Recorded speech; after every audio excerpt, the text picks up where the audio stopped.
Teresa Fernández de la Vega, que iba a presidir esta mesa, no puede venir. La han operado de un ojo y esperaba poder haberse recuperado, pero no ha progresado suficientemente como para poder venir. Así que la excuso, le agradezco sus buenas intenciones y espero sustituirla como presidente de la mesa de una manera digna. Hoy voy de sustituciones porque a mí me ha tocado sustituir a Fernando Onega. Espero estar a la altura, aunque en esta mesa estoy muy a gusto porque creo que de este asunto algo entiendo, porque nací en Marruecos y porque voy mucho por África y yo creo que soy de los españoles que más circula por allí. Así que espero compartir mis experiencias y mis opiniones con todos ustedes.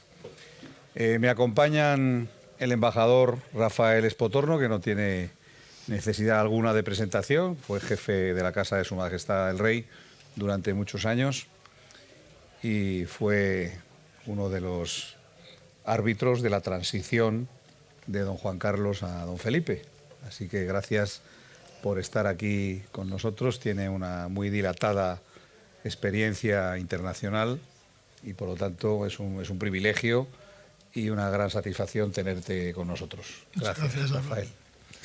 José Ramón Calvo es un catedrático de medicina y preside el Instituto de Investigación Científica de la Real Academia Europea de Doctores, de la que yo tengo el honor de ser vicepresidente. Somos colegas de academia, también la doctora Freixas, que está aquí, la doctora Quindelán, que también está aquí.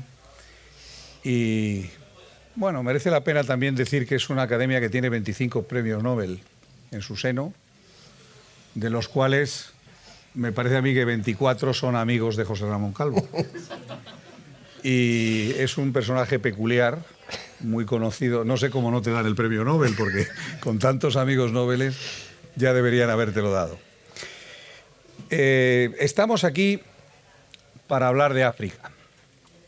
Esta mesa es la mesa que más problemas me ha dado en este congreso.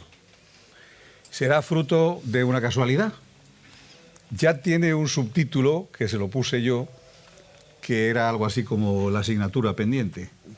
Pues hasta en eso se demuestra que es una asignatura pendiente, porque ha sido laborioso, aún esta exigua representación de 3, que teníamos 6, pero nuestro embajador en Rabat no ha podido venir porque tenía visita. En Rabat siempre hay visitas oficiales de ministros, secretarios de Estado, y el hombre pues no ha podido venir. La embajadora de Marruecos, como no venía el embajador nuestro, pues tampoco parecía oportuno. Y en fin, aquí estamos nosotros 3 solos ante el peligro, pero vamos a salir muy airosos de esta mesa. No lo voy a decir para presumir, pero mis títulos habilitantes para estar aquí son que, como he dicho antes, nací en Marruecos, en Tetuán, y yo voy mucho por Marruecos. Soy consejero del mayor banco de Marruecos, el Attijari Wafa Bank, que además se ha convertido en el primer banco de África después del primer banco sudafricano. Es un banco que está presente en 28 países, que ha progresado de manera exponencial. Cuando yo entré en el Consejo de Administración hace 7 años, el negocio en África era el 10% y ahora es el 70% del negocio del banco. Y somos una expresión, un testimonio vivo de cómo se está desarrollando el continente africano y, bueno, nosotros lo estamos viviendo, estamos participando de ello. Si no estamos financiando menos de 170 proyectos de infraestructuras espectaculares, presas, aeropuertos, ferrocarriles, carreteras, centrales hidráulicas, centrales fotovoltaicas, por todo el continente. Y hay un mar de actividad y un mar de oportunidades. También es un continente tremendamente dificultoso.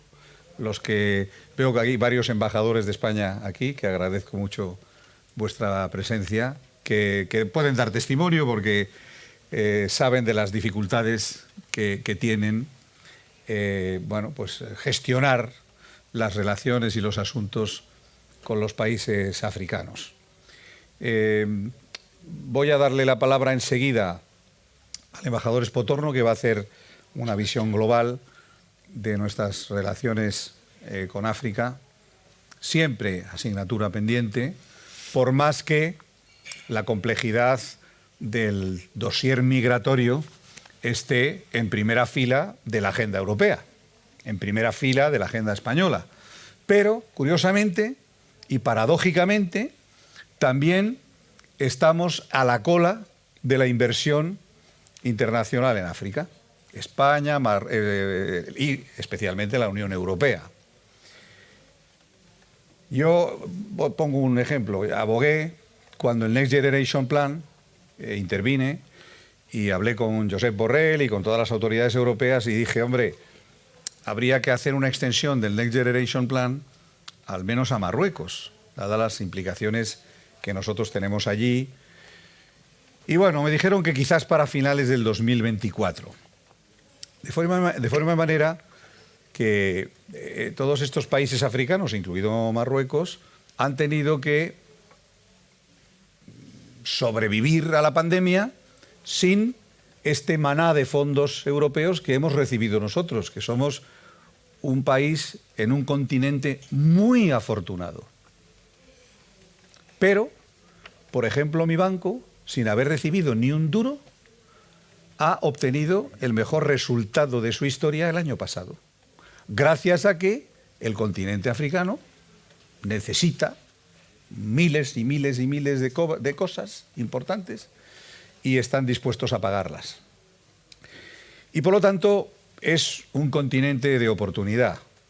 Hay que tener el coraje, el valor de enfrentarse con ello y de ir a los países africanos y estar activo, sufriendo también los rigores y las dificultades que aquello tiene. Voy a simplemente hacer una breve exposición y luego en mi turno de ponente hablaré de Marruecos, que es un poco mi especialidad. Algún embajador se sonríe porque hemos tenido algunas conversaciones recientes.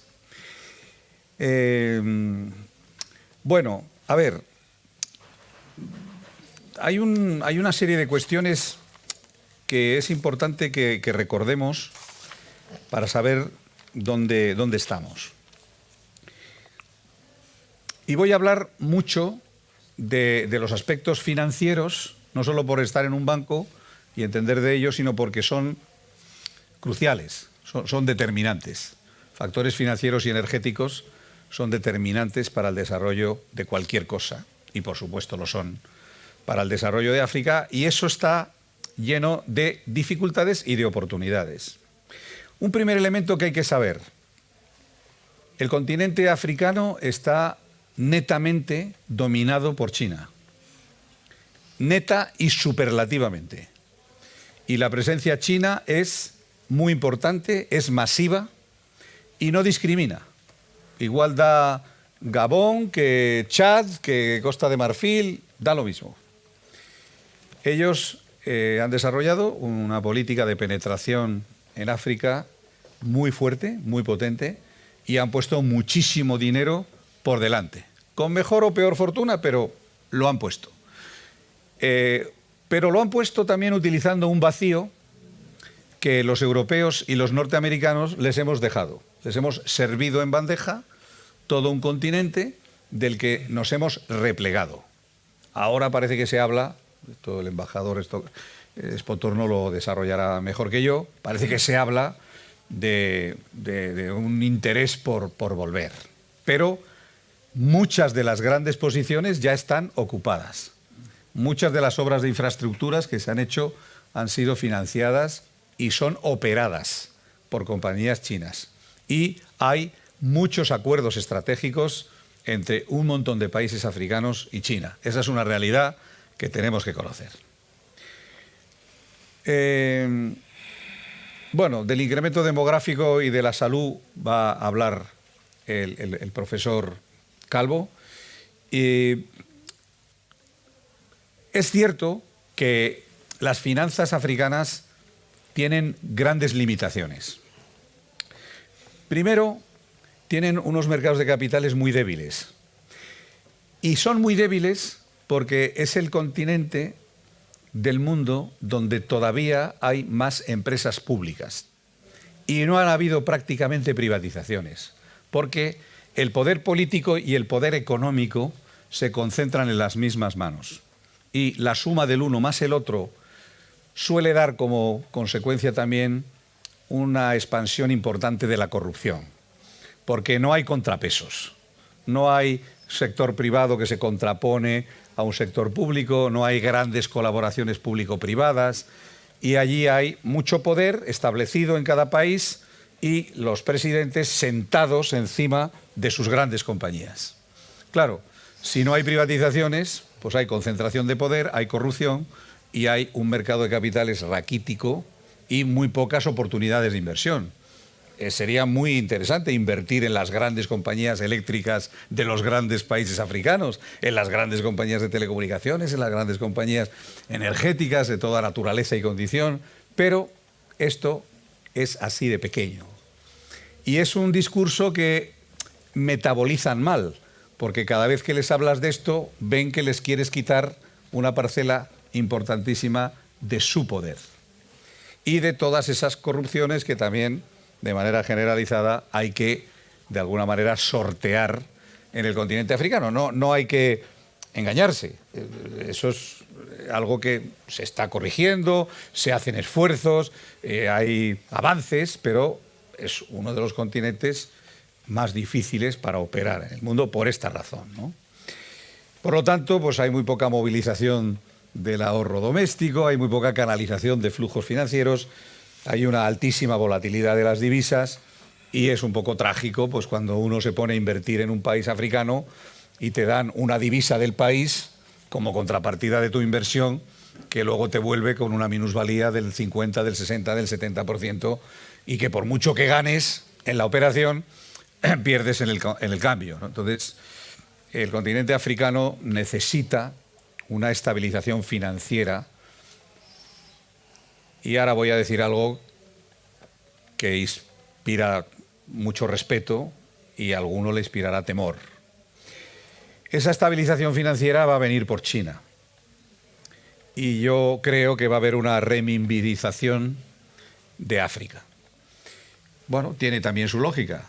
Los mayores flujos financieros son chinos, las mayores inversiones son chinas y, ojo, la divisa china, el renminbi o yuan, está empezando a tener un peso en el conjunto internacional importante. China está desarrollando una plataforma de transferencias internacionales en torno al renminbi muy potente, que va a ser utilizada y aceptada por más de 100 países del mundo, que son países donde China ha hecho grandes inversiones y donde China tiene posiciones que no tenemos los demás. Y por lo tanto, de una forma natural, pues vamos a ir a una chinización inclusiva y muy especialmente en el ámbito financiero, lo cual hará mucho más difícil nuestra vuelta y nuestra penetración. También hay que saber que los demás se mueven, ¿no?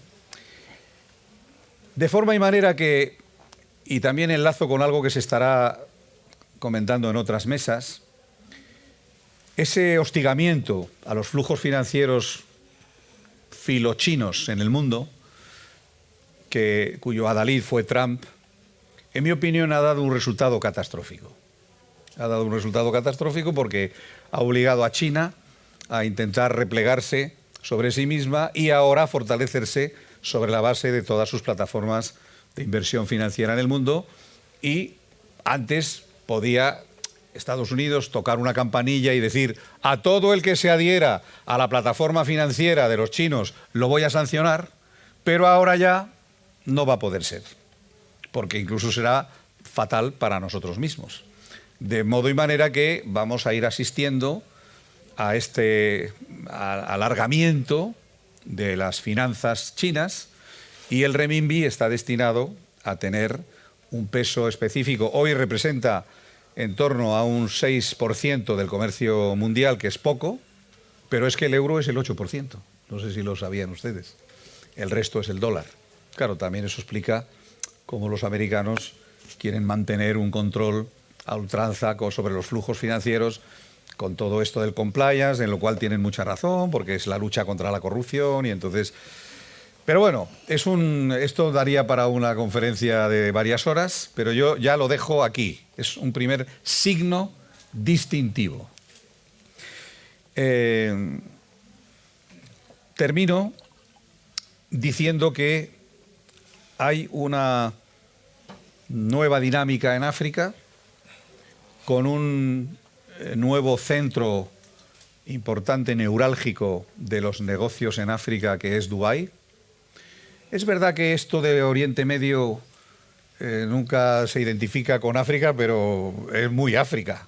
El embajador de Benito fue embajador en Dubái, creo que alguno de vosotros también ha sido embajador por allí, en algunos países, y bueno, esto también está produciendo un nuevo ecosistema que antes era zonal y ahora es mundial, porque Dubái es una plaza financiera que está empezando a tener un peso enorme. Y también, en menor escala, Casablanca Finance City, que es un instrumento bastante desconocido, porque en España tendemos a ningunear a Marruecos y a, digamos, pensar siempre en cosas bastante negativas, pero ellos también van haciendo sus cosas. Aquí está el ministro Moratinos, que de eso sabe mucho. Tendrías que estar tú aquí, Curro. Lo que pasa es que no he querido hacerte trabajar más, porque ya tienes también que intervenir después. Pero bueno, el ministro Moratinos sabe mucho de lo que yo estoy hablando, más que yo, y además ha sido el artífice de muchas de las cosas que han ocurrido. Desgraciadamente, al ministro Moratinos se le ha hecho poco caso y se le ha seguido poco en toda su batalla, en su lucha por que nuestra presencia en el continente africano fuese más potente y no hubiéramos perdido muchos de los trenes que ya hemos perdido. Bien, no quiero ser pesimista. Quiero terminar diciendo: nunca he visto en mi vida profesional más oportunidades de inversión buena, con rentabilidades de 2 dígitos, que eso para un banquero es un maná que hace décadas que no hemos visto.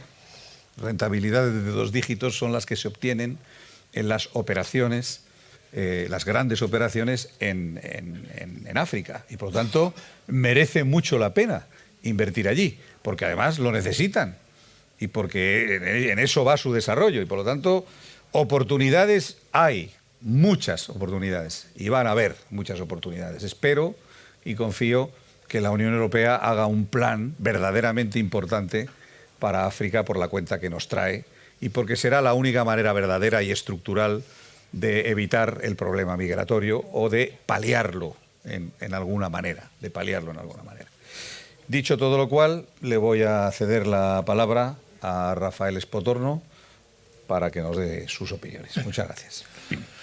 Muchas gracias, Aldo. Muy bien. Hombre, yo tengo un problema, y es que me encuentro en manifiesta desventaja, sentado aquí al lado de Aldo el africano, que además de ser africano es optimista, y yo no soy tan optimista como tú. Tengo otro inconveniente, y es que yo, a pesar de ser diplomático de carrera, nunca he estado destinado en África, tampoco he estado destinado en la Dirección General de África, ni siquiera en el Ministerio. Mi vida ha ido por otros derroteros, pero tengo una ventaja, que es la frescura del que ve las cosas desde fuera, con una cierta experiencia internacional también, y por lo tanto que puedo llegar a juzgar, quizá con unos ojos mucho más de aficionado que los tuyos, pero puedo llegar a juzgar también la situación de África, las posibilidades que se abren en este momento en África, ¿no?, para España y para la Unión Europea. Lo primero que hay que decir, yo creo, es que hablar de África es confundir, porque África hay por lo menos, como mínimo, 3 Áfricas. La África del Norte, el Sahel y el África profunda del sur, que tienen muy poco que ver entre sí en cuanto a desarrollo, en cuanto a condiciones de todo tipo, y que son, por lo tanto, difíciles de encasillar en el mismo grupo, ¿no? Hablamos de África, pero hay varias Áfricas. Algunos datos nos pueden situar un poco cómo enfocar el continente africano, ¿no? Son unos datos elementales. África ocupa el 22% de la superficie global del mundo. Tiene el 16% de la población mundial y produce el 4% del PIB mundial. Dato que no debemos olvidar a la hora de hablar de África. Europa tiene el 4 y pico, no llega al 5% de la población mundial, de la superficie mundial, tiene el 8% más o menos de la población mundial y el 24% del PIB mundial. Por no hablar de Asia, que tiene el 36% de la superficie terrestre del globo, el 61% de la población mundial y el 37%, es decir, 9 veces más que África de Producto Interior Bruto. África tiene 1.300 millones de habitantes, ¿no? Más o menos. Hay estadísticas que le dan 1.400, es igual. Se sabe que más o menos pasará de aquí a 30 años al doble, fácilmente. Estará entre 2.400 y 2.500 millones de habitantes. Eso, al mismo tiempo que es un impresionante desafío, es también, y es verdad, una impresionante oportunidad. Porque si África llega a conseguir un desarrollo razonable, es evidente que un mercado de esos niveles y un sector productivo de esos niveles puede ser importantísimo, ¿no? Tú has hablado mucho de China, y es verdad, China se está comiendo África, ¿no? Pero lo interesante es que África ha sido un continente básicamente controlado por los europeos. Ha habido los grandes, sobre todo desde la conferencia de Berlín, ¿no? Los grandes colonizadores de África han sido el Reino Unido, Francia, Portugal, España, Italia, Alemania después con Namibia, y hoy es China. Europa ha perdido completamente su predominio en África y se lo ha cedido al gigante chino, ¿no? Claro, en África hay problemas estructurales que, en fin, todos conocéis, que no son bien evidentes, pero además tiene problemas estructurales de difícil solución de momento. Por ejemplo, tiene más de 2.000 lenguas, se hablan en África. Más de 2.000 lenguas. En el país más poblado de África, que es Nigeria, que tiene algo más de 200 millones de habitantes, se hablan 250 lenguas en Nigeria. Claro, eso no facilita la comunicación y la interacción entre los diferentes países de África, ¿no? Otro dato también que pesa es que entre los 50 países menos desarrollados del mundo, 35 son africanos. 35 de 50. Tú has descrito los problemas habituales de África: pobreza, terrorismo, luchas étnicas, corrupción, etc. Están ahí y hay que buscarles soluciones que no son nada fáciles. Yo me voy a concentrar muy brevemente en lo que hace la Unión Europea o quiere hacer en África y lo que puede y quiere hacer España en África. Tú has dicho que efectivamente, mientras nosotros y otros muchos países europeos nos hemos beneficiado de la lotería que ha soltado de millones la Unión Europea, ni Marruecos, ni el norte de África, ni África se ha beneficiado. se te ha olvidado decir que es que la Unión es europea, no es Unión Mundial. Ha beneficiado y ha tratado con sus propios países. Pero la Unión Europea ni ha estado ni está completamente cruzada de brazos con África. El programa es la Estrategia Global Gateway, que se inició el año 2021, preveía una respetable cantidad de 300.000 millones de euros para destinar a la ayuda al desarrollo mediante inversiones, política de inversiones en grandes proyectos de infraestructura, de energía y de sectores productivos. De esos 300.000 millones, 150.000 estaban destinados a África. Y eso se enmarcaba dentro del marco plurinacional de la Unión Europea 2021-2027 como un instrumento financiero más, ¿no? No es una cantidad, teniendo en cuenta las dimensiones y la población de África, no es una cantidad descomunal, pero tampoco indica indiferencia absoluta hacia la situación de África dentro de lo difícil que es entrar en ella, ¿no? Luego, en la cumbre de la Unión Europea con la Unión Africana, me parece que fue en febrero del año 22, se aprobó la iniciativa verde, de energía verde para África, con una inversión también bastante importante y respetable de 15.000 millones de euros, dedicados a fortalecer y potenciar la transición ecológica, la transición digital, el crecimiento sostenible, el empleo, el transporte, el sistema sanitario, la educación, la seguridad alimentaria. Bueno, son programas ambiciosos que en ningún caso efectivamente van a poder contrarrestar la riada de actividad y de dinero que China está metiendo allí. Sin embargo, muchos han dicho que estos programas del Global Gateway y de la Iniciativa Verde son en definitiva alternativas a la nueva ruta de la seda china, que es una forma de contrarrestar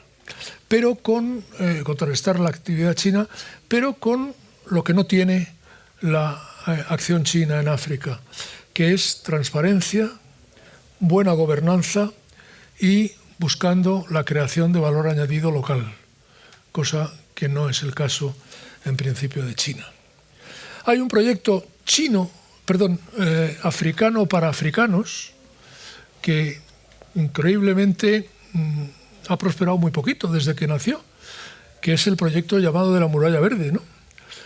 Que intentaba hacer del Sahel un pequeño vergel, o por lo menos evitar la permanente expansión del Sáhara hacia el sur.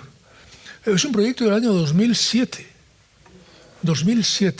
Ha tenido todo tipo de vicisitudes desde que básicamente consistía en plantar millones de árboles para contener la expansión del desierto, ¿no?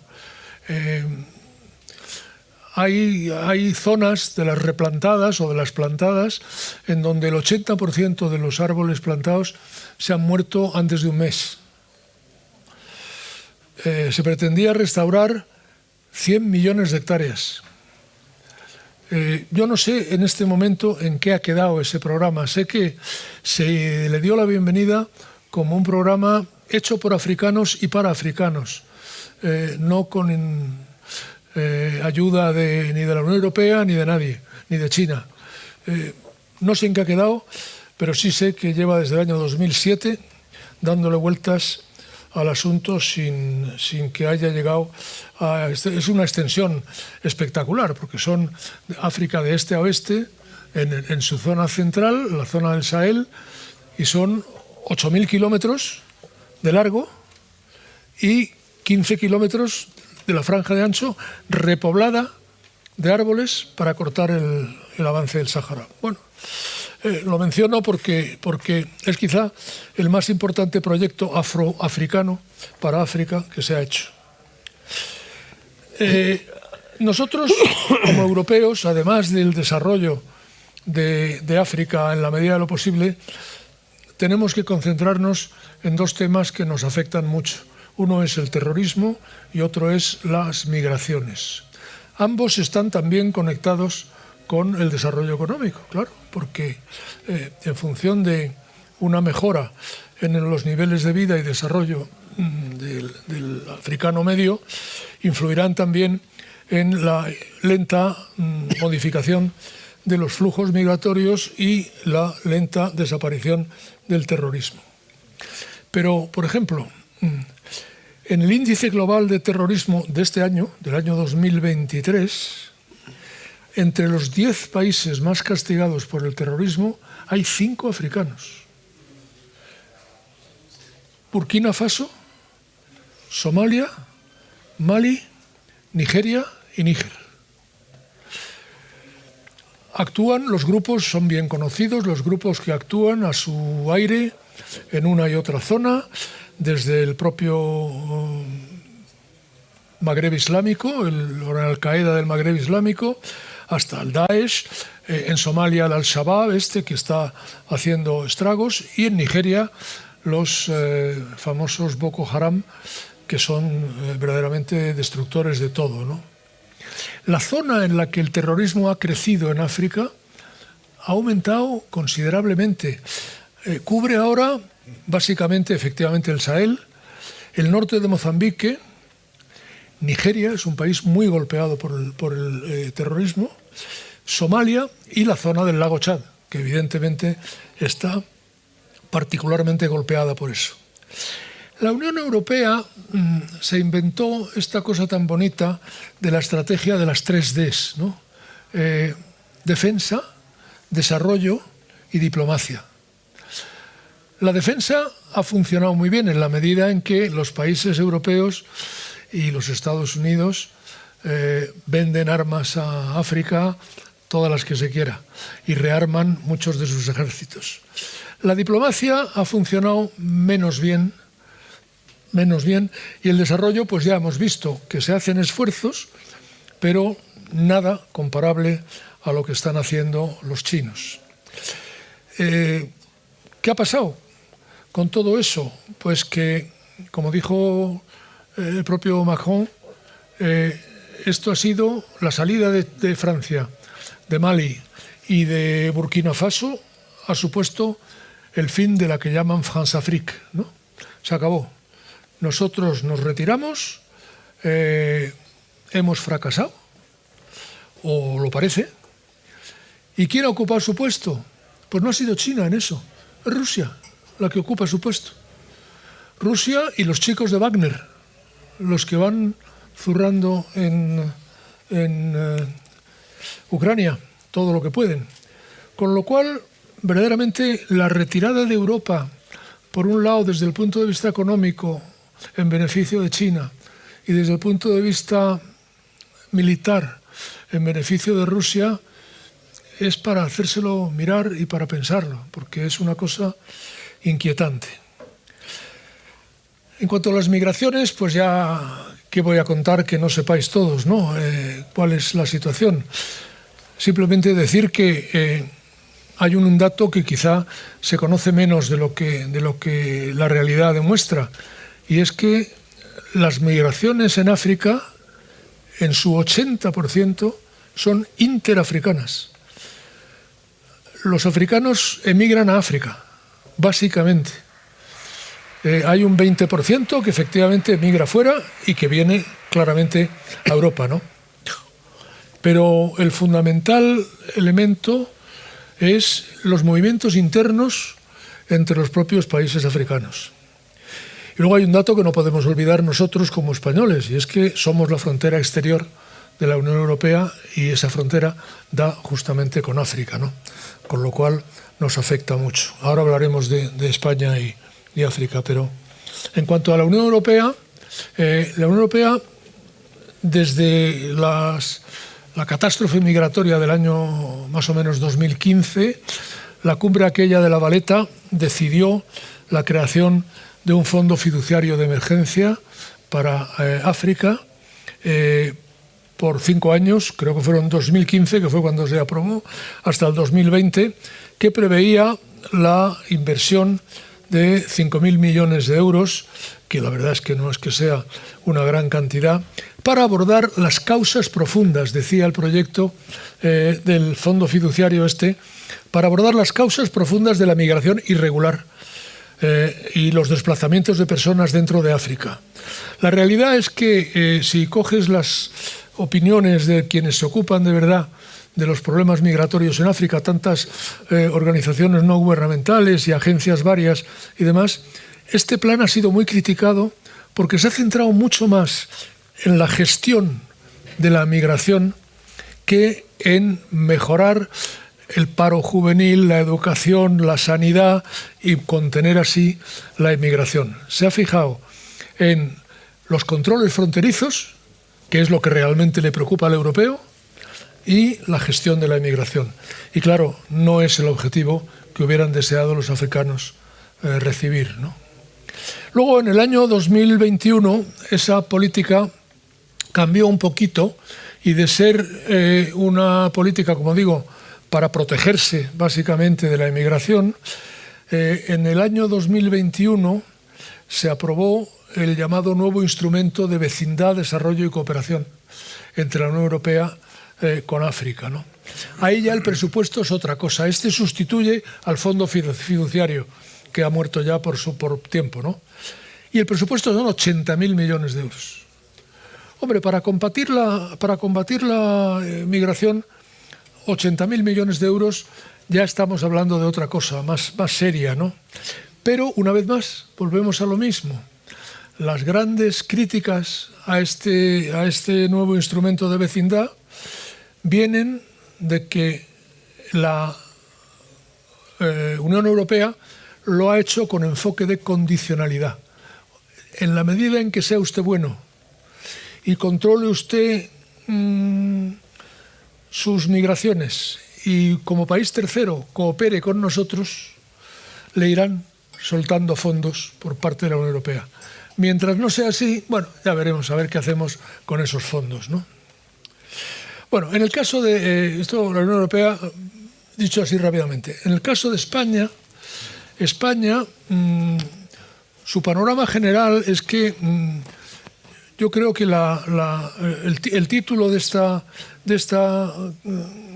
hoy, que es África, la asignatura pendiente. Sí.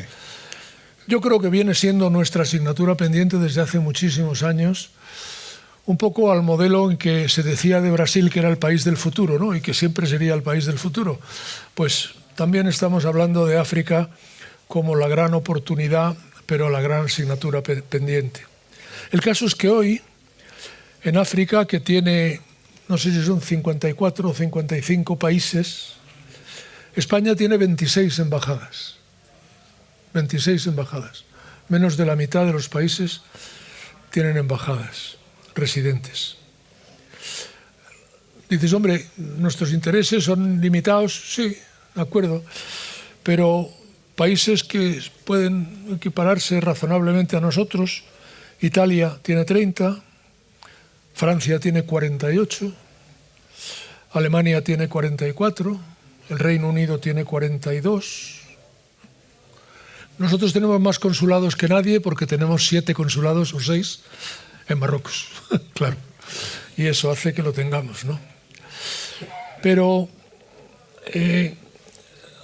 el gobierno ha tratado de hacer con muy buena voluntad en la estrategia de acción exterior que se aprobó el año 2021 para el periodo 2021-24, se trazaron las líneas generales de lo que debía ser la política exterior durante esta legislatura, ¿no?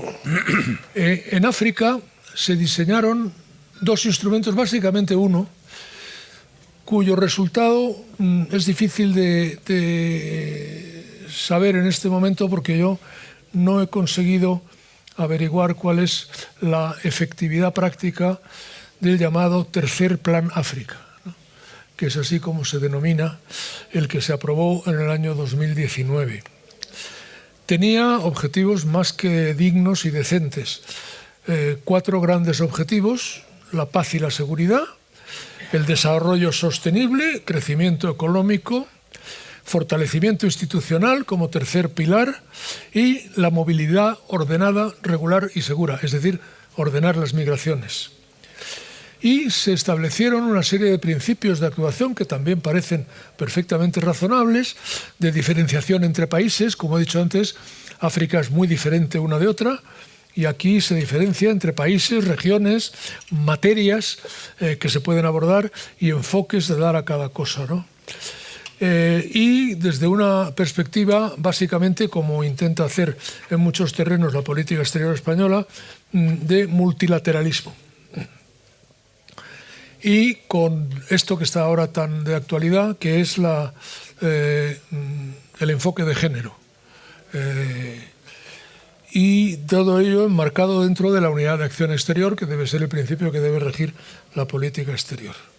Este plan África, que tiene su interés y está muy cuidadosamente redactado, fija 5 países prioritarios en los que, por su dimensión y por la relación que tiene España con ellos, deben ser los modelos que van a implantarse en el resto, que son Sudáfrica, Nigeria y Etiopía, como lo que llaman países ancla, y luego Angola y Senegal, países importantes, fuertes, y que son los prioritarios en la acción exterior española.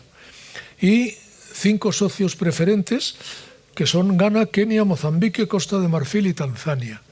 Y con ellos se pretende formar un grupo de países en los que la actuación española en África se va a concentrar intensamente. Este plan está previsto que se revise cada 3 años, pero no tiene ningún horizonte temporal, es decir, es un plan que hasta que no sea sustituido por otro no tiene caducidad, y tampoco tiene previsiones financieras. Es decir, que irá a los que se pueda ir asignando en los presupuestos generales del Estado, básicamente a la ayuda al desarrollo, y la ayuda oficial al desarrollo en España ha ido creciendo indiscutiblemente, pero todavía se encuentra hoy si no recuerdo mal, para el año 2023 está previsto un 0,34 del Producto Interior Bruto dedicado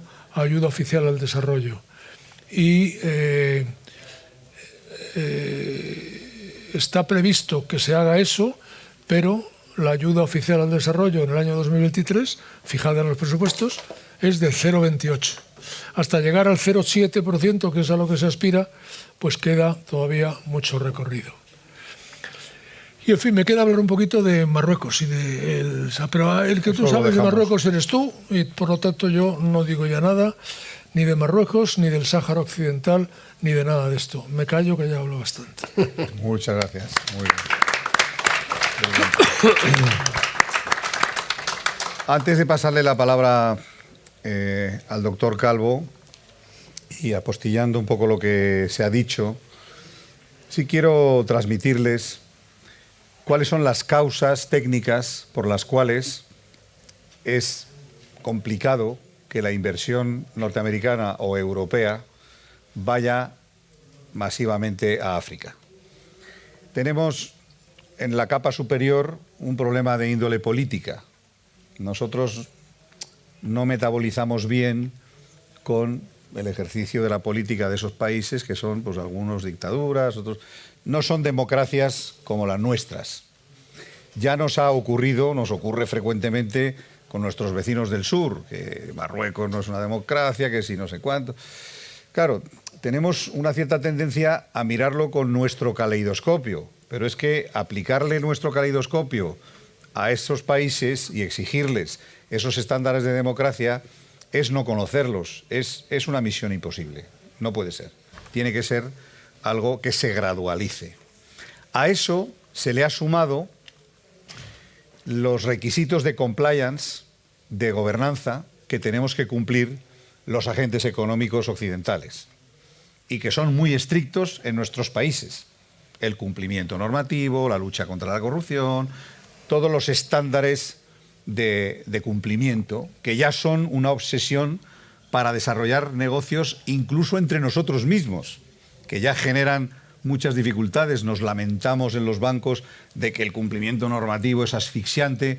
Imaginaros el cumplimiento normativo nuestro extendido a las operaciones en África. Yo sé muy bien de lo que hablo, porque estoy en el Comité de Auditoría y Cumplimiento del mayor banco de África, que está presente en 10 países europeos y que tenemos banco europeo con residencia en París y por lo tanto sometido al estatuto bancario europeo, y las pasamos canutas para pasar las inspecciones de cumplimiento de las autoridades europeas sobre nuestras transacciones que tienen que ver con África y con Europa. Y de hecho, estamos cerca de llegar a la conclusión de que hemos de eliminar ese flujo. Fijaros qué tragedia, porque es tal el cúmulo de problemas, de sanciones, que ya los consejeros estamos acoquinaos, porque dicen, oye, es que nos van a sancionar por lo personal. Y entonces te viene un funcionario del Banco de Italia, o del Banco de España, o del Banco de Bélgica, o del Banco de Francia, y te dice, oiga, en esta transacción entre el Chad, fulanito de tal y tal, no se ha cumplido esto y esto puede ser terrorismo, esto puede ser corrupción, esto puede ser tal. Sanción y cierre de la actividad, que nos ocurre frecuentemente en nuestras agencias. Entonces, claro, es muy complicado. Esa es una de las razones que subyace en nuestro abandono de actividades en el continente africano. Todo eso a los chinos les da igual y no lo metabolizan ni les afecta. Claro, es una ventaja competitiva contra la cual es muy difícil luchar. Y es un dilema que tenemos en el mundo occidental, porque una vía es, como razona mi banco, que es marroquí, no te digo nada, un banco europeo, que han desaparecido. Por esto mismo que os cuento, que dice, oiga, ciérreme estos libros y déjeme de historias. Que yo no quiero que me sancionen, que me cierren el garito, que me sancionen por lo personal a mí, como consejero, que me juego mi carrera y me juego mi patrimonio porque respondo con mi dinero. Qué poca broma. Claro, esa es una alternativa. Y la otra es, oye, tenemos que ser laxos y tolerantes con un sistema democrático que no es tan perfecto como el nuestro, pero que, bueno, más o menos, y oye, con esta corrupción, corruptela, vamos a intentar que vayan arreglando poco a poco las cosas y vamos a seguir haciendo cosas con ellos en lugar de replegarnos. Este es el verdadero problema que tenemos los americanos y los europeos para hacer operaciones allí. Bueno, perdón porque creo que es oportuno hacer este acotamiento. Doctor Calvo. Muchas gracias. Tiene usted la palabra. Oiga, gracias. Es que además que un africano le da la palabra a un canario que está cerca de África, pues al fin de cuentas la distancia son 98 kilómetros desde Cabo Jubi hasta Fuerteventura. Así que bueno, pues, cuando él me pidió que hablara algo de África, digo, bueno, será por eso, por mi cercanía geográfica, pero no. Básicamente él quería que hablara de los temas, uno de los temas preocupantes que hay en África, que son los temas de salud. Pero fíjense, después de oír a Rafael Espotorno y algunas de las cosas que ha dicho Aldo, he recordado dos cosas. Una es un chiste de Eugenio y otra es una historia que me contó un famoso director de orquesta que se llama Benjamin Sanders. El chiste de Eugenio era un señor que era de Huelva y que se va al País Vasco al concurso de tala de árboles. Y bueno, eran los típicos vascos que cortan árboles y el que lo ganó fue el de Huelva, que era un señor que era así bajito y finito. Y el hombre gana y todo el mundo sorprendido de que un señor de Huelva ganara aquel concurso y le preguntaron, oiga, ¿y usted dónde se entrenó? Dice, en el desierto del Sahara. Dice, pero que ahí no hay árboles. Dice, ¿ahora? Bien. Eso viene a cuento de lo que él contaba de las plantaciones de árboles en el Sahara. Y la otra historia que contaba Benjamin Sanders era de un señor que era un zapatero, un empresario de Elda, que decide exportar zapatos a África. Se manda a sus dos mejores vendedores a diferentes lugares. Y el primero de ellos llega y rápidamente le manda un fax. Dice, jefe, no hay ninguna posibilidad de hacer negocio. No usan zapatos. El otro le dijo, jefe, todas las oportunidades del mundo, aún no conocen los zapatos. Con lo cual significa que según el cristal con el que miremos las cosas, podremos ver diferentes perspectivas. Y en África y en la salud, en África pasan muchas cosas. África es muy grande. Decía Rafael, 1.300 millones de personas dan para mucho. Y es un continente con enorme cantidad de variaciones. Y claro, si pensamos que nuestra especie, la cuna de la humanidad fue ahí, es decir, ahí fue donde aparecieron hace 6 millones de años los homínidos. Ahí el Homo erectus apareció hace 2 millones de años y fue el primer homínido en migrar fuera de África. O sea que eso de las migraciones ya pasaba hace mucho tiempo. Y migraron hacia África y hacia Europa, hacia Asia y hacia Europa. Y sin embargo, el Homo sapiens, o sea, nosotros, tardamos mucho más en migrar y no migraron hasta hace aproximadamente unos 60.000 años. Claro, las evidencias fósiles y genéticas sugieren que los primeros Homo sapiens evolucionaron en el África Occidental y en las zonas que hoy conocemos de Etiopía, Kenia y Tanzania. Y claro, lo que demuestra es que esa gran diversidad de especies muestra que esa enorme variabilidad que hay en África presenta también un montón de desafíos. Y esos desafíos que desde el punto de vista del que yo me quiero referir tienen nombres y apellidos muy concretos que todos ustedes entenderán muy rápidamente. Uno es la pobreza. Evidentemente, muchos países africanos tienen unos altos niveles de pobreza y desigualdad, lo cual afecta directamente a la calidad de vida de los habitantes. El segundo son los conflictos armados. Estamos viviendo uno muy reciente en Sudán del Sur. La violencia y los conflictos armados, de hecho, han afectado de manera significativa a muchos países africanos y ha afectado además a la salud de los individuos. Pero hay una cosa que distingue lamentablemente a África de otros continentes, que es la salud. África es el continente con la carga de enfermedad más alta del mundo, con una tasa de mortalidad superior al 50%, más alta que la tasa mundial. Y muchos países de África luchan todavía hoy contra enfermedades que allí son mortales y que en otros lugares han dejado de serlo, como puede ser el VIH, SIDA, como puede ser la malaria, como puede ser la tuberculosis, como puede ser el sarampión, como puede ser la poliomielitis, todavía queda en Somalia algún brote de polio, o como puede ser, por ejemplo, la fiebre de ébola, la fiebre hemorrágica de ébola, que ustedes saben que es una enfermedad de una enorme contagiosidad y que mata a una rapidez enorme. Claro, además de los 57 países del mundo que padecen una escasez enorme de personal sanitario, según la Organización Mundial de la Salud, 36 de ellos se encuentran en África.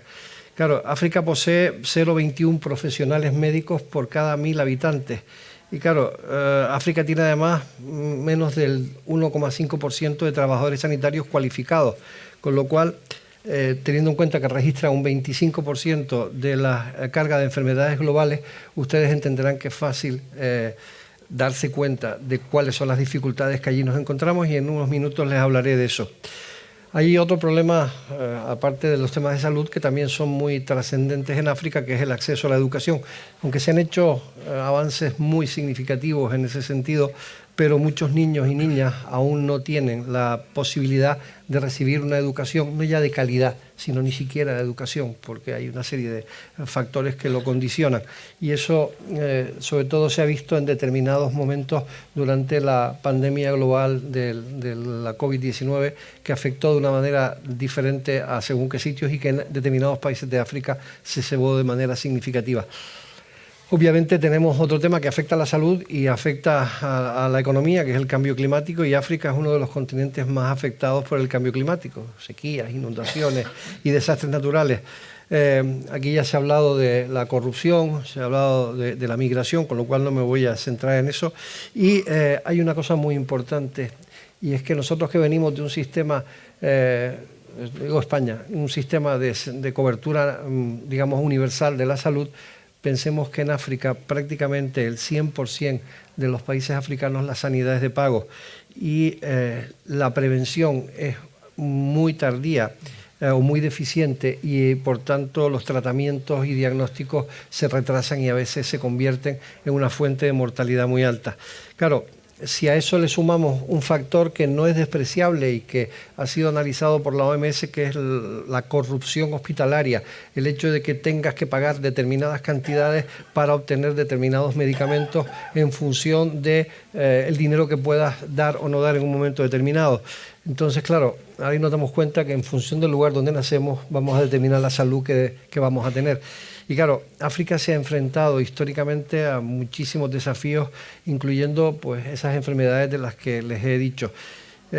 Y bien es verdad que en los últimos años la Organización Mundial de la Salud y otras instituciones han intentado apostar por planes de mejora de las condiciones de vida de los habitantes de África como continente. Claro, cuando uno habla de África parece que está hablando de que es un continente enorme y que tiene evidentemente muchas realidades. Marruecos no tiene nada que ver con Sudán y no tiene nada que ver con Ghana, ni Costa de Marfil tiene que ver con Gabón. Entonces, pero en la actualidad realmente yo diría que África sigue enfrentando a problemas que son francamente serios, como puede ser la falta de acceso a personal médico de calidad, personal médico capacitado, y luego la falta de infraestructuras adecuadas. Además, realmente lo que les decía antes de la COVID ha empeorado de una forma significativa determinado tipo de estructuras. Si ya generó problemas en países más desarrollados, imagínense en aquellos que no tenían.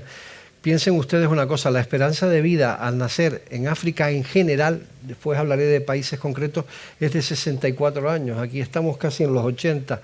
La tasa de mortalidad infantil en África es de alrededor del 50 niños muertos por cada 1000 nacidos vivos. Enfermedades como la malaria, el paludismo, pues está matando en África alrededor de 400.000 personas cada año.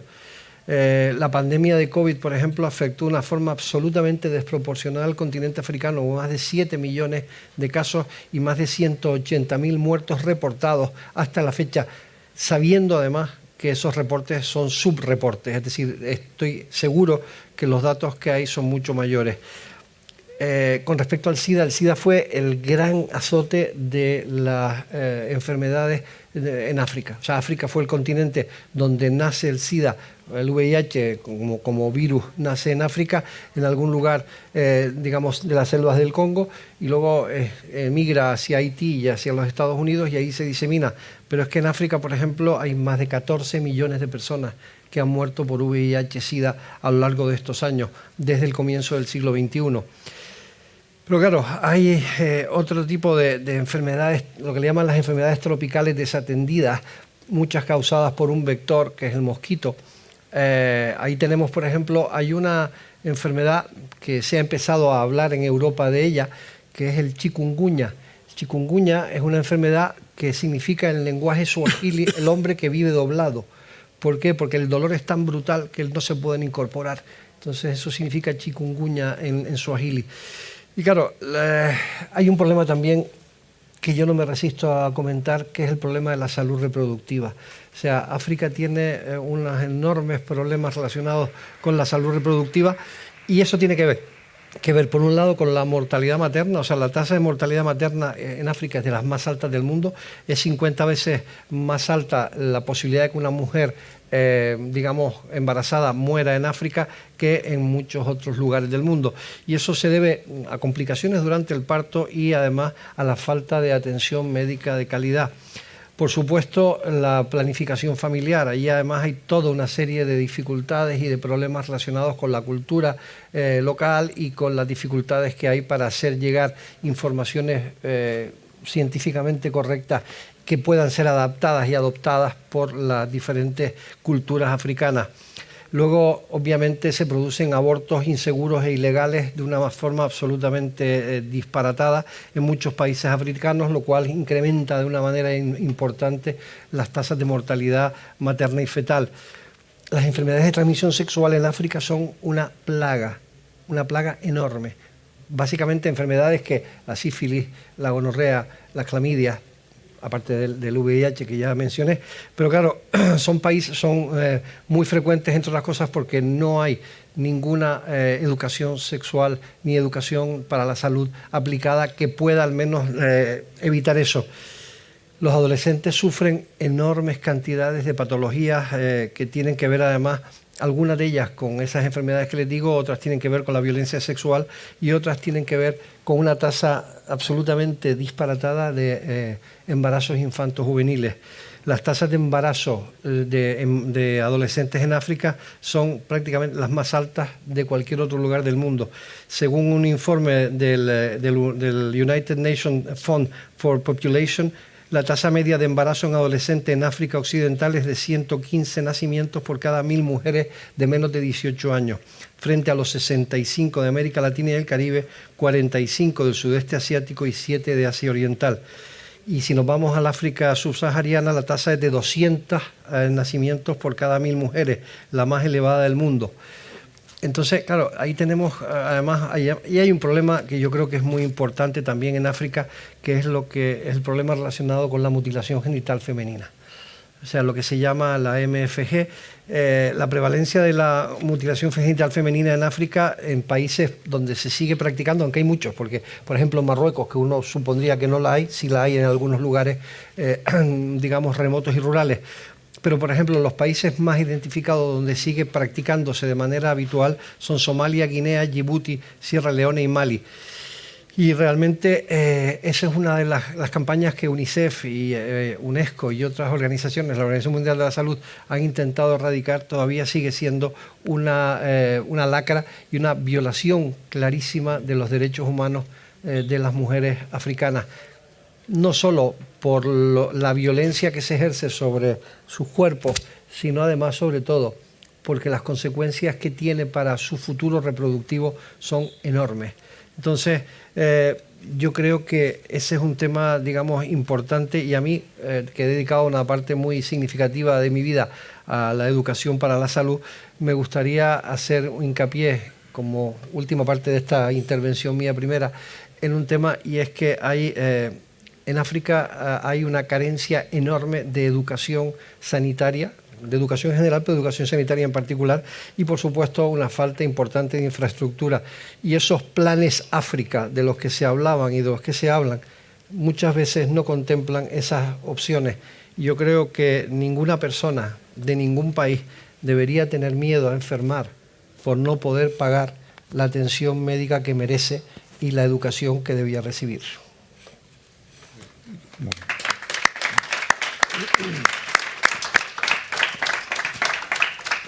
Bien, este es el panorama que tenemos de nuestra frontera sur para abajo. Y ahora trae causa que hablemos de Marruecos, porque Marruecos es nuestro vecino del sur y tiene una serie de atributos y también de dificultades que vamos a tratar de analizar. Es nuestro interés, nuestro problema, nuestra oportunidad y nuestro desafío más grande en África. Marruecos es nuestro vecino y es el país africano con el que más cuestiones tenemos en común y debemos tener en común. Bien, es cierto que yo he nacido allí, pertenezco a un banco marroquí, en fin, soy bastante pro-marroquí. Eso no me impide ver con objetividad determinadas cuestiones que afectan a nuestra relación bilateral. Y, por ejemplo, los que viajamos mucho por esos países, yo soy uno de los que va recurrentemente, pues nos cuesta digerir que se diga cosas como, por ejemplo, que Argelia es un aliado más fiable para España que Marruecos, que en Argelia hay una democracia más consolidada que en Marruecos, que hay una dictadura que encarna a su majestad el rey Mohamed VI, cosas que no tienen nada que ver con la realidad cuando uno circula por esos países y que son justamente lo contrario. Pero, desgraciadamente, Marruecos se ha convertido, y muchos hemos luchado para que eso no fuera, en un arma arrojadiza de la política interior, de nuestra política nacional.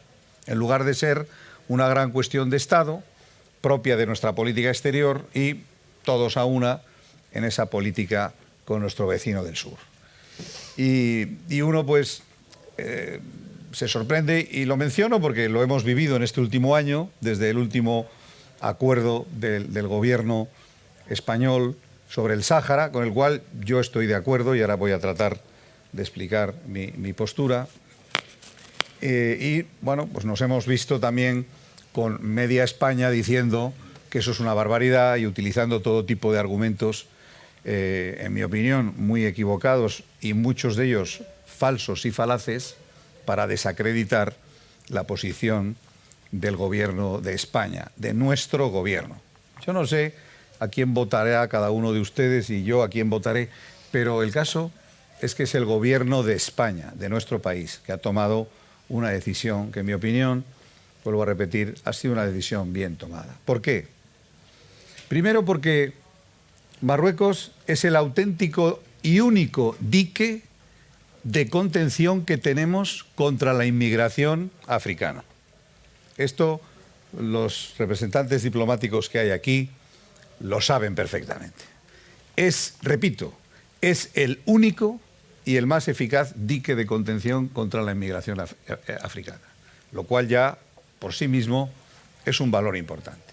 Segundo, Marruecos ha sido y es el único aliado fiable que tenemos en la lucha antiterrorista de ese mundo.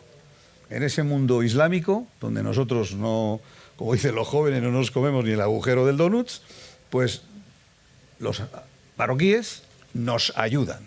Nos han ayudado y nos ayudarán. Y eso ha sido muy valioso para nosotros y nos ha ido mucho en ello, en nuestro bienestar, en nuestro equilibrio, en nuestra paz. Y esto, sinceramente, creo que hay que reconocerlo y hay que decirlo, hay que destacarlo. Tercero y último de los elementos que me parece que avalan la decisión tomada. Luego hablaré del Sáhara por sí mismo, que tiene sus razones de ser, y también del contexto de política internacional en el cual nuestro gobierno ha tomado esta decisión. Me da un poco de rubor decirlo delante de Curro Moratinos, que ha sido uno de los actores principales de ese acuerdo, por su posición de alto comisionado para la Alianza de Civilizaciones de las Naciones Unidas y también por su posición de exministro de Exteriores, experto en África y muy experto en Marruecos. Esta tercera y última razón es de contenido económico y empresarial y es muy potente. En Marruecos hay más de 15.000 empresas españolas que comercian con Marruecos. Hay más de 1.500 empresas españolas establecidas, con establecimiento permanente, con empleados y con recursos invertidos allí. Y Marruecos es el socio comercial más importante que tenemos en la balanza comercial española. Y por lo tanto es un socio por múltiples razones y del cual nosotros nos beneficiamos enormemente. Ellos también, porque somos el mayor inversor que hay en Marruecos. Lo fue Francia durante muchos años, pero ya hace un tiempo que España ha superado a Francia. Y no porque nuestras grandes corporaciones inviertan allí, que no invierten, sino porque hay un montón de empresas medianas españolas que se han establecido en Marruecos. Y Marruecos es una prolongación de España. Una prolongación donde hay buenas oportunidades y donde hay una... Yo me hago cruces cuando oigo hablar de Marruecos y yo voy y veo la seguridad institucional, el funcionamiento de las instituciones, las infraestructuras, y la mayoría de la gente habla de Marruecos sin haber ido a Marruecos recientemente. Y el que vaya a Marruecos ahora se llevaría una gratísima sorpresa si lo mira con un mínimo de objetividad. Y la transformación de la última década ha sido brutal. Basta ir a Casablanca Finance City, por ejemplo, y bueno, y otros muchos, o a Tánger Med, que es el mayor puerto del Mediterráneo en estos momentos. Pero además de eso, y eso lo ha valorado muy bien nuestro gobierno, es que España y Marruecos están destinadas a ser dos naciones hermanas en el gran hub de producción energética verde para el futuro, no ya de España y de Marruecos, que también, sino de Europa, porque vamos a ser los mayores productores de energía solar fotovoltaica que es la mejor de todas, y de las energías renovables. Les recuerdo que países poco sospechosos de ser antidemocráticos como el Reino Unido acaban de firmar un tratado con Marruecos por el cual ponen en manos del suministro de la energía renovable que se va a producir en Marruecos a través de un cable submarino que va desde Marruecos hasta el Reino Unido para el aprovisionamiento del 15% de las necesidades energéticas del Reino Unido. Pongo este ejemplo, como puedo poner otros muchos. En Marruecos se va a producir casi con toda seguridad energía nuclear, porque Marruecos es un gran aliado de los Estados Unidos, una cosa que también olvidamos frecuentemente, cosa que por supuesto no es Argelia. Hay bases americanas desde los años 60. Marruecos es un país securitizado por los Estados Unidos y colabora con los Estados Unidos en el mantenimiento de la paz del mundo. Y en Marruecos seguramente va a ser el mayor productor del mundo de hidrógeno verde. Pocas bromas, queridos amigos. Marruecos es un aliado estratégico de primera magnitud, es un aliado económico esencial para el futuro de España y de Europa. Y está muy bien que tengamos la mejor relación posible con ellos. Ahora voy a hablar del Sáhara. Los que hemos ido al Sáhara sabemos que el Sáhara, desde que es una autonomía vinculada a Marruecos de facto, que es lo que de jure está intentando Marruecos, ha progresado enormemente. Y el que diga lo contrario es que no tiene ni la más mínima idea ni ha pisado aquello. Porque los que sí hemos ido allí hemos visto lo que ha sucedido. Y eso ha sucedido porque en los últimos 10 años Su Majestad el Rey Mohamed VI y el gobierno marroquí han dado instrucciones claras, precisas y combinatorias a todos sus estamentos empresariales para hacer importantes inversiones en el Sáhara. Inversiones productivas, generadoras de puestos de trabajo. Y aquello se ha transformado, es irreconocible. Yo les invito a ir antes de expresar su opinión. Nada que ver con los campos de refugiados argelinos de Tinduf, que es otro mundo que los que vamos de vez en cuando por allí sabemos que de manera intencional se han mantenido así, porque Argelia también es un país rico en recursos y que podía haber hecho las mismas inversiones que Marruecos ha hecho en la parcela de territorio que domina. ¿Por qué no se ha realizado? Bueno, no voy a entrar en otras digresiones de tipo político que son más delicadas sobre nuestros orígenes, la responsabilidad histórica, etcétera, etcétera, porque creo que hay argumentos más que suficientes para, aparte de que sean nuestros vecinos y que una buena política es llevarse bien con sus vecinos, y eso creo que, además de todas las razones que he dado, es una última razón, por no hablar de los lazos históricos que, aunque sean en enfrentamientos, nos han unido en enormes y muy profundos lazos culturales, artísticos, de toda naturaleza, de la que está trufada España y de la que está entrufada Marruecos. Dicho todo lo cual, y concluyo, creo que estamos ante una gran oportunidad y que deberíamos aprovecharla bien. Si somos capaces de transmitirle a la sociedad española, como estoy tratando de hacer yo hoy aquí, desde una experiencia práctica vivida, lo que está verdaderamente sucediendo. Agradezco mucho, y lo hago públicamente, el esfuerzo que ha hecho Curro Moratinos para la consecución de este acuerdo. Sin él, eso no hubiera sido posible. Tenemos el privilegio de contar con él aquí. Es verdad, Curro, que últimamente, y lo comentaba ayer mismo con Ricardo Díaz-Jorleine, nuestro embajador en Rabat, cuando hablas bien de Marruecos en España, se ha convertido ahora incluso en un tema de alto riesgo, porque entre la confrontación política que hay, utilizando a Marruecos, porque ahora el PSOE es pro-marroquí, entonces el PP es anti-marroquí. Luego cuando gobierna el PP es al revés. Es un lío, porque hacemos política interior con Marruecos y eso es muy mala política y es fatal. Seguro que los diplomáticos que están aquí presentes Tendrán su idea sobre lo que yo he dicho, pero en esto seguro que estamos de acuerdo. Hacer política interior con las relaciones estratégicas con un país vecino nunca es una buena idea. Y hacer política interior de polarización como la que vivimos ahora y de confrontación es incluso peligroso. Pero bueno, termino con ese caparazón geopolítico en el que se produce el acuerdo. Guerra de Ucrania inminente, los americanos recordándonos va a haber guerra, todo el mundo diciendo no va a haber guerra en Ucrania, ha habido guerra en Ucrania, los americanos tenían razón, y vinieron por Europa para decirnos va a haber guerra, y cuando hay guerra hay que definir muy claramente nuestras alianzas. Y Argelia está con nuestros enemigos, es el socio preferencial de Rusia y hay que cortar las relaciones porque no podemos vernos implicados y tener una dependencia con ellos. Y bueno, pues ha habido que hacerlo porque el gobierno español y España tuvo que definirse. Nosotros estamos en el mundo occidental, estamos con los americanos, estamos con la Unión Europea, no estamos con Rusia, no estamos con Argelia.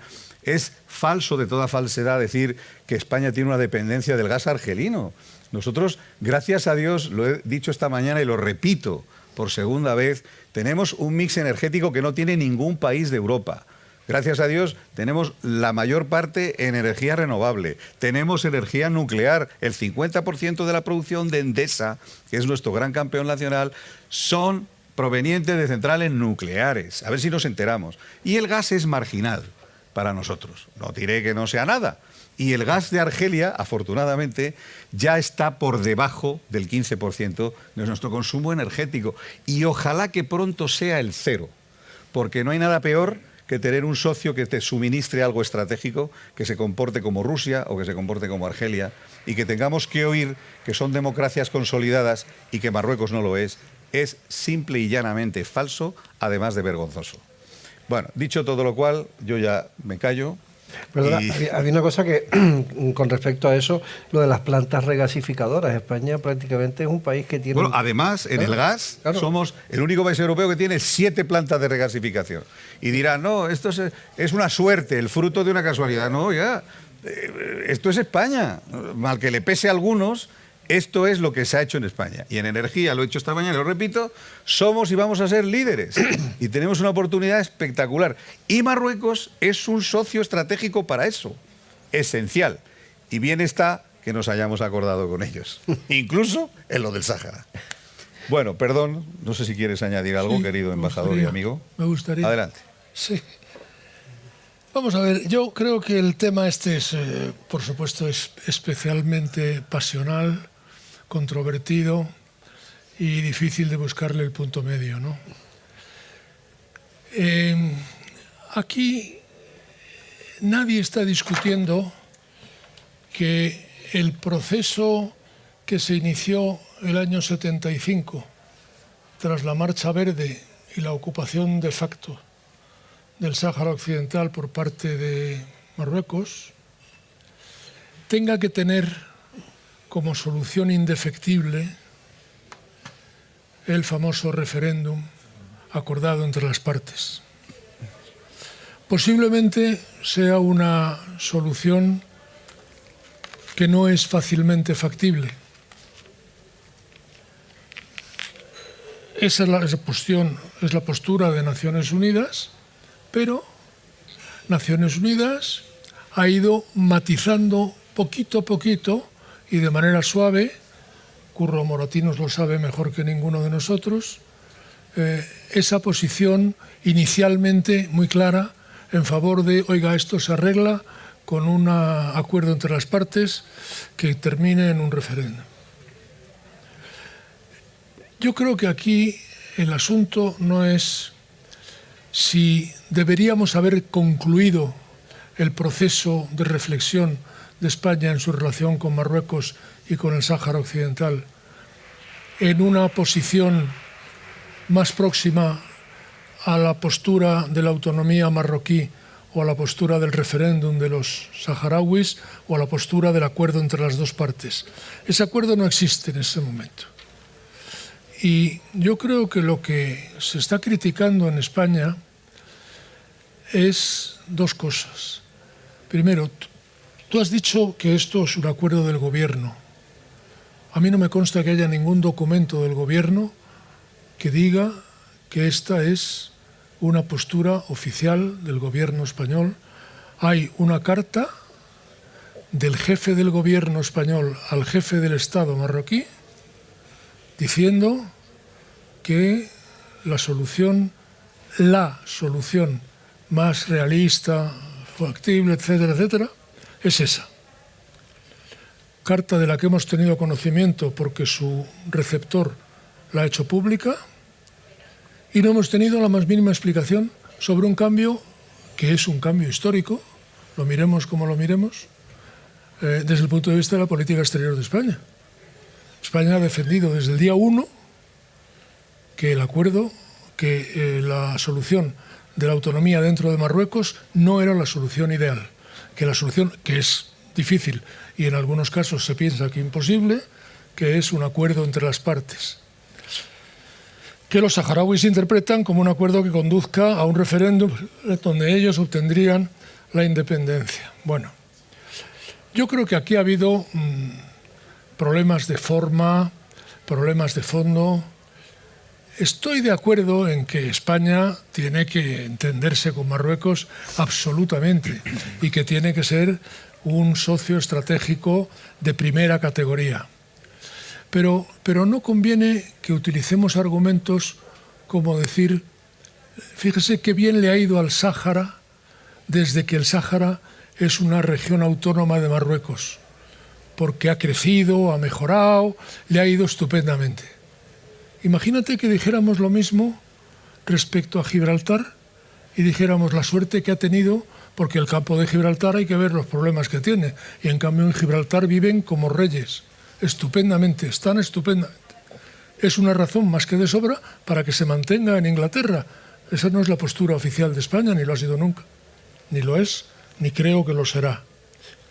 La condición de Marruecos de, efectivamente, de un aliado y además muy sólido y firme de los Estados Unidos es muy importante también para nosotros, pues nosotros también lo somos, qué duda cabe. Pero que esta era la lógica en la que tenía que desembocar el proceso, fíjate, yo no te lo discuto. Creo que al final habría que irse o aproximarse a algo parecido a lo que estamos viendo. Pero desde luego, también en política internacional las formas cuentan. Y esto tiene un coste. Lo ha tenido ya con Argelia, es evidente. Es evidente. Tú dices que no tiene ninguna importancia en el mix energético español el gas del Sáhara, de Argelia, pero el caso es que tenemos 7 regasificadoras que están básicamente para abastecernos de gas que viene de Nigeria, que viene de Chile, que viene de Estados Unidos. Y de Estados Unidos, efectivamente. Y ahora de Rusia, por cierto. Ahora básicamente de Rusia, sorprendentemente. Pero dicho todo eso, aun suponiendo que ese fuera, que el realismo te dice, y han pasado más de 40 años, que el realismo te dice que el problema del Sáhara puede durar otros 40 años y seguimos igual, y por lo tanto hay que mover ficha, yo creo que esta no es la manera de mover ficha. Es mi opinión. Bueno, pues oye, es una manera muy civilizada de discrepar. Te agradezco la discrepancia y bueno, no sé si voy a dar un pequeño margen para un par de preguntas. 3. A ver, adelante. Va más allá de las preguntas, es que estoy más de acuerdo con Rafael que con el señor presidente. Efectivamente, esto no ha sido una decisión del gobierno, porque la ha tomado el señor presidente por sí, ante sí, sin consultar con su gobierno, sin consultar con el Parlamento, sin consultar con la oposición, o sea, por sí y ante sí. Es una decisión personal. Por siguiente, sí, da la coincidencia del señor el presidente del gobierno, pero lo ha hecho completamente al margen del gobierno. Esto en cuanto a las formas. En cuanto al fondo, pues en primer lugar se dice la autonomía del Sáhara respecto a Marruecos. No existe tal autonomía. Hay una total y absoluta integración por la fuerza, un ejército armado ocupando un territorio y no concesiones de las provincias del sur, como le llama Marruecos, al Sahara, donde está la mayor parte de la población, está discriminada o en Tinduf, en esas circunstancias, y que, curiosamente, pues casi todos los organismos, el Parlamento Europeo, la propia Comisión de Derechos Humanos de la Unión Africana, han condenado reiteradamente a Marruecos por el modo con que está tratando a los saharauis. De modo que hablar de la ocupación de Marruecos, del territorio, la mayor parte del territorio del Sáhara, no tiene la menor cobertura por el derecho internacional. Es una flagrante violación del derecho internacional y de las propias Naciones Unidas, porque las Naciones Unidas adoptó todos los órganos, en la Asamblea General, el Consejo de Seguridad, el Tribunal Internacional de Justicia, decisiones diciendo que el pueblo saharaui tiene derecho a expresar su voluntad sobre su futuro. Incluso el gobierno español, cuando se retiró del Sáhara, hubo una carta del embajador Piniés, el representante permanente, al secretario general de la ONU, Waldheim, en la cual se decía que España se retiraba del Sáhara, que renunciaba a cualquier responsabilidad y que la descolonización culminaría cuando el pueblo saharaui se hubiera podido expresar. Esto no ha sido posible. Es más, la Asamblea General, el Consejo de Seguridad, creó un organismo especial que especialmente se llamaba Organismo de las Naciones Unidas para el referéndum. Es decir, que la propia Asamblea y el Consejo de Seguridad crearon un organismo especial de las Naciones Unidas para realizar un referéndum en Sáhara, que Marruecos aceptó, pero que lo ha hecho todo lo posible para impedir que se realizara. O sea que la situación actual es un caso clarísimo en derecho internacional de una ocupación militar de un territorio. Y por consiguiente, Marruecos no tiene ningún derecho sobre el Sáhara Occidental. No quiero seguir más, he escrito un libro así de gordo sobre el tema, pero sí porque quiero decir estos puntos que me parecen fundamentales. Muchas gracias.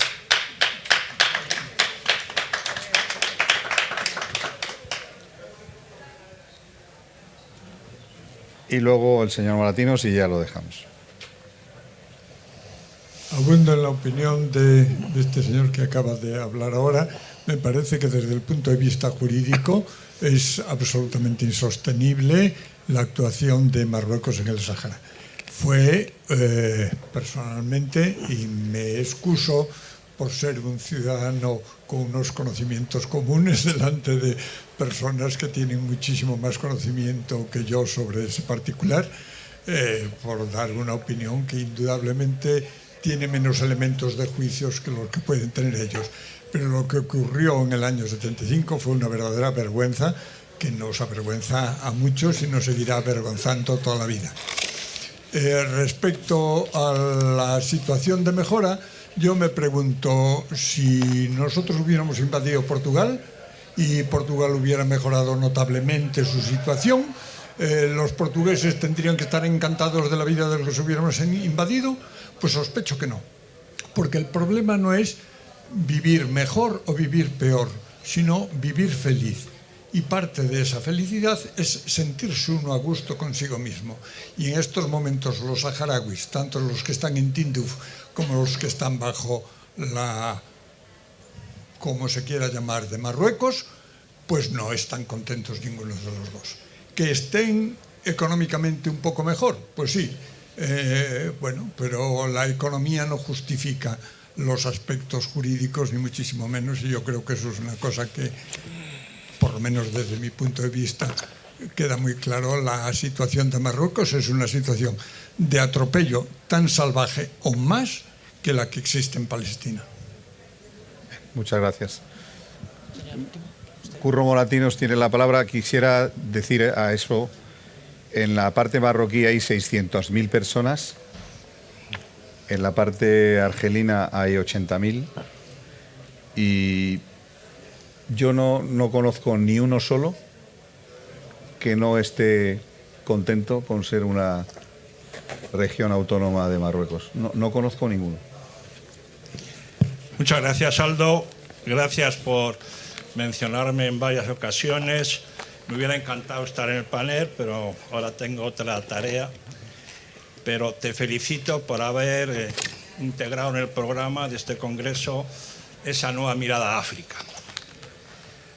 Es verdad que es, como te ha señalado Rafael Espotorno, Aldo el africano, de los pocos empresarios que lleva ya muchos años tratando de acercar África a Europa y a España, con enorme dificultad, pero con una visión de futuro. A los políticos y a los diplomáticos, aparte de gestionar el día a día y evitar las crisis, gestionar las crisis, nos deberían valorar por preparar el futuro, por tener esa visión, cómo evoluciona el mundo y cómo podemos defender a nuestro país ante los cambios y transformaciones geopolíticas que se están produciendo. Nos valoran si tenemos que evacuar a nuestros ciudadanos de Sudán. Nos valoran para evitar un conflicto vivo entre España o Marruecos o entre España y Argelia. Pero lo que nos deberían valorar más es cómo hemos sentado las bases de nuestro futuro.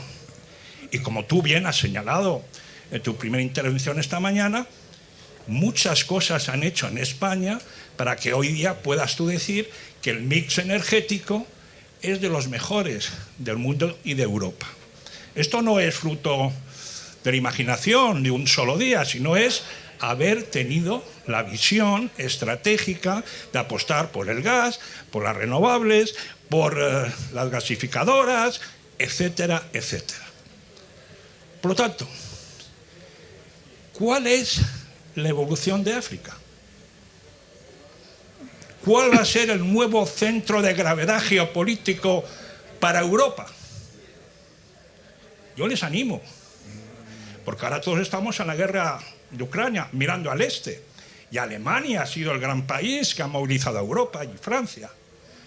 Pero les puedo decir desde mi atalaya de Nueva York que el mundo no va a cambiar, ha cambiado ya. Y que el continente africano es un continente muy diferente de cuando yo lancé mi primer plan África. No se puede ya ni comparar. Porque los africanos se sienten orgullosos, quieren ser protagonistas, quieren participar en la nueva agenda y quieren tener su propio respeto y dignidad que sea escuchada y respetada por todos nosotros. Y por lo tanto, a los diplomáticos y políticos nos gusta la geopolítica, nos gusta el embajador Iturriaga, en eso estará de acuerdo conmigo.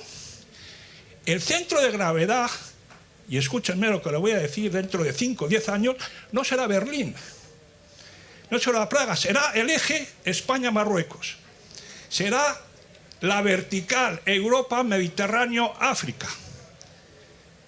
Los datos que hemos escuchado de Rafael Espotorno, las oportunidades que ofrece África, los desafíos que nos muestran la situación actual africana, la emigración, sí, la emigración, todos hablamos de la emigración, lo decía Rafael Espotorno, se ha dedicado más a temas de seguridad que a diplomacia. ¿Cuántos ministros de Exteriores europeos han cogido su maleta y han ido a visitar las capitales de los países de origen o de tránsito de la emigración? 0, o muy pocos. Han ido los ministros de Defensa al Sahel y han fracasado. Y Francia se ha retirado. Pero ¿cuánta diplomacia se ha invertido en África por parte europea? Un 1%. Prácticamente nada. Pues queridos amigos, se brinda ahora una oportunidad de crear ese eje y miren ustedes, la centralidad pone a Marruecos y a España unidos, le trait d'union, la puerta de África, la puerta de Europa. Y el eje España-Marruecos es un eje incontournable, dirían los franceses. No vamos a poder desprendernos de esa relación. Por lo tanto, todos coincidimos en que una buena relación con Marruecos es existencial para España, incluso diría yo, para Europa. Eso significa que no tengamos que tener en cuenta Argelia, el pueblo saharaui y la situación en el Sáhara Occidental. Por supuesto que sí. Pero yo llevo muchos años ya desde que era joven, subdirector general de África del Norte. Rafael Spotorno era en aquel entonces uno de mis jefes. Y tenía excelente relación, y sigo teniendo, con algunos miembros del Frente Polisario. ¿Cuántos años llevamos ya? 40. ¿Cuál es la situación del pueblo saharaui? Del pueblo saharaui, digo, no del Frente Polisario, y no digo de Argelia, digo del pueblo saharaui. ¿Qué hacemos? Sí, hombre, lo recibimos todos los veranos, a los niños, que tienen que venir con un pasaporte colectivo, que no se les permite venir con su pasaporte individual. Y estamos contentos. No voy a entrar en la polémica del gobierno, no sé mucho derecho constitucional, pero vamos, yo me imagino que cuando habla el presidente del gobierno o escribe una carta al presidente del gobierno de cualquier país, eso tiene algún efecto. Quizás se tenía que haber informado más, haber hecho un debate, todo lo que ustedes quieran, pero que me digan que eso no tiene efecto. Ya digo que no soy un jurista, he estudiado Derecho, pero sé muy poco Derecho. Sé algo de política internacional y de geopolítica. Y les puedo decir que el gobierno actúa con responsabilidad y sobre todo con visión de futuro. Si queremos tener un continente africano, lo primero que tiene que hacer África, y que es la primera asignatura pendiente que tiene que hacer Europa con África, porque ahora se ha despertado el ánimo anticolonial, no se pueden ustedes imaginar. Tenemos un problema ahora del racismo africano hacia el europeo, hacia el occidental. Es establecer unas nuevas bases de reconciliación con el continente africano. Y si no las vamos a establecer, ya podremos tener 3 planes Marshall. No funcionará. El africano exige respeto y que se le considere como una persona igual, con su legado cultural, su legado patrimonial, su legado lingüístico. Y si los europeos no entendemos eso ahora, lo voy a decir en otro sentido en mi próxima intervención, pues Europa dejará de ser un actor relevante. Y seremos una Europa fortaleza, que intentaremos elevar los muros ya no hasta el cielo, sino hasta las nuevas galaxias de la Luna para que no lleguen. Pero ¿saben lo que se va a producir en 15 años? Me decían en un debate americanos que les gusta, what is the unexpected? Tell me what unexpected issue can have in 20 years. Pues colas de europeos que irán a los consulados africanos a pedir un visado porque África estará floreciente y nosotros no recibiremos el visado porque no hemos rellenado la papeleta adecuadamente. No tenemos un aval bancario. Y tendremos que estar en la cola porque África estará resurgiendo y nosotros los europeos, sí, seremos un país fortaleza, un museo, vendrán a vernos, pero no participaremos en la configuración del nuevo mundo. Esa es la realidad y por lo tanto la relación con Marruecos es fundamental. Vale, pues muchísimas gracias, Curro. Gracias a todos por su participación, por su asistencia.